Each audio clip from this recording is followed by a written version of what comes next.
Pembudi 2A D3 Administrasi Bisnis Politeknik Negeri Malang. Dalam video kali ini, saya akan membahas mengenai berita yang kurang benar atau hoax terkait 677 karyawan Indosat yang terkena PHK massal. Jadi, bulan Februari 2020, PT Indosat Ooredoo Tbk atau ISAT diterpa isu miring. Perusahaan tersebut dikabarkan telah menawarkan pemutusan hubungan kerja atau PHK kepada ratusan karyawannya dari berbagai unit kerja secara sepihak.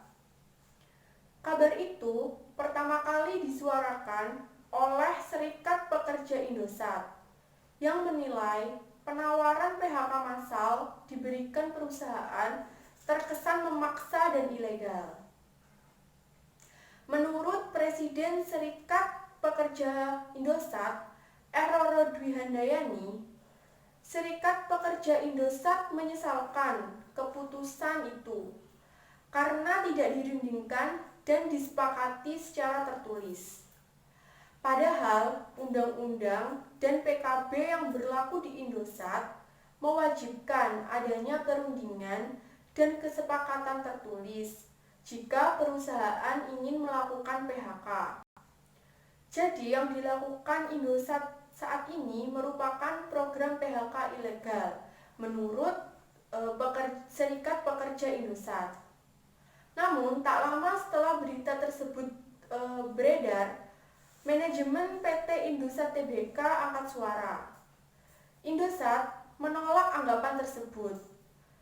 Menurut Direktur dan Chief of Human Resources Indosat, mayoritas karyawan yang ditawarkan PHK telah menyatakan kesepakatan tersebut.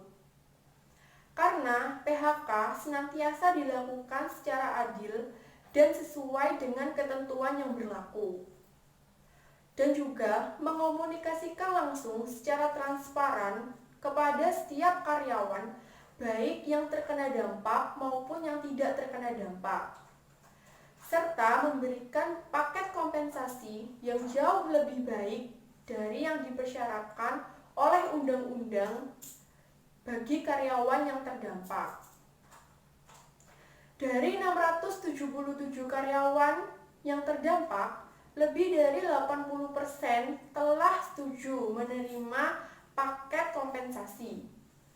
Paket kompensasi tersebut merupakan pesangon hingga 70 bulan gaji bagi karyawan yang memiliki masa kerja di atas 5 tahun. Sedangkan yang masa kerjanya kurang dari 1 tahun mendapatkan 14 bulan gaji.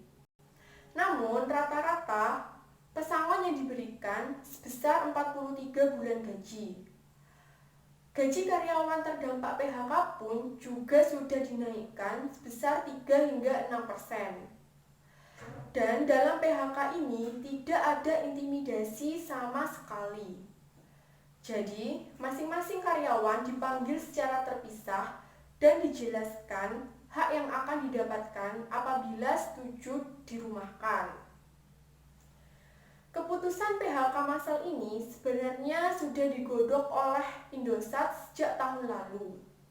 Mengingat perusahaan merasa jumlah karyawannya melebihi batas alias kegemukan. Langkah ini diambil Indosat sebagai upaya perubahan organisasi yang dirancang untuk menjadikan bisnis lebih lincah, sehingga lebih fokus kepada pelanggan. Setidaknya ada 3 perubahan vital yang hendak dilakukan Indosat demi kesehatan bisnis perseroan.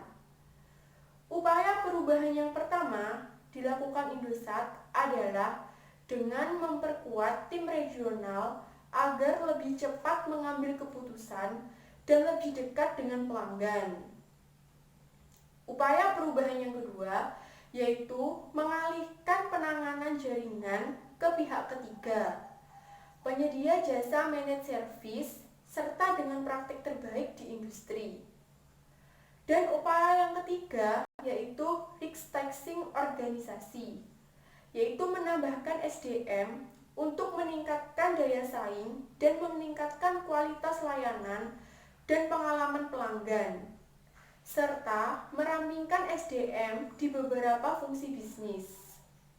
Indosat percaya jika langkah PHK massal ini nantinya akan meningkatkan kinerja Indosat untuk tetap kompetitif di tengah disrupsi, mengoptimalkan layanan, dan menghadirkan pengalaman yang lebih baik lagi bagi pelanggan.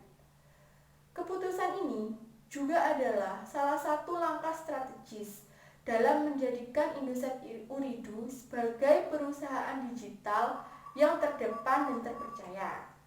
Sekian penjelasan dalam video saya ini. Semoga bermanfaat dan dapat menambah wawasan. Wassalamualaikum warahmatullahi wabarakatuh.